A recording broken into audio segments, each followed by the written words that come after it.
It's 4:58, and in 2 minutes, I'm gonna finally break my 7-day water-only fast. That's right. For the last week, I haven't consumed a single calorie of food. The only thing I've put into my body is 9 gallons of water. And here they are, 1, 2, 3, 4, 5, 6, 7, 8, 9 gallons. And these are empty, by the way. And that's about 34 liters. At 5 o'clock, I'm gonna finally break this fast, and I cannot wait. I'm gonna break it with this bone broth, not my favorite, but it's the best way to break a fast. Now, this is the second time I've done a 7-day fast. Last year I did one, and it was really motivated by curiosity. I was just curious if my body could survive the challenge, and it did. This year, it was motivated by weight loss. I wanted to lose some weight because of some other goals that I have this year. Now, the results were about the same both times. Last year, I lost just over 14 pounds in the 7 days. This year, I lost just over 16 pounds in 7 days. And the experience was also pretty similar both times. The first day isn't that bad at all. It's not that hard to fast for 24 hours. The second day, without question, is the hardest day. There's a persistent headache that just will not go away no matter how much water you drink. And there's a general lethargia as your body is adjusting to the fact that it's not eating. Things get better though on day 3 and day 4. Actually, both days, both times, it was smooth sailing both times. Meaning I just got used to not eating. The hunger pains went away. And I was in this altered state, this heightened state of awareness about my body. I was really in tune to how my body was feeling. I had a high degree of concentration, got a lot of work done and productivity done at my office. In fact, last year when I hit day 3 and day 4, things were going so well, I thought I might be able to stretch out a 10-day fast.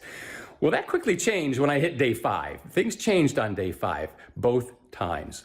I got a little bit of lightheadedness going on. My energy level started to wane on day 5. Day 6 was a little bit more intense. Again, lower energy, and that dizziness and lightheadedness kind of persisted, got a little bit more, I had to be more careful. It never got serious. I didn't ever get to a point where I felt like I was gonna faint.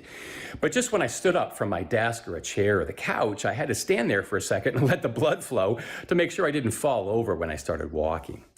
Day 7, you're just holding on for dear life. Really, you're just counting down the hours to when this thing is done, when it's over. And you're also thinking about all the food you're gonna eat when it is done. And I've done plenty of that. Now, the benefits of fasting are huge, really. Well, for me, it started with, obviously, I drink a lot of water, and that's a good cleanse. But also, I sleep really, really well during these fasts. I dream deep. I have very vivid dreams. On top of that, you're cleansing your colon. That's a good thing. And you're also giving your digestive system a chance to rest. I mean, you never give your chance, your digestive system never stops in your whole life unless you fast.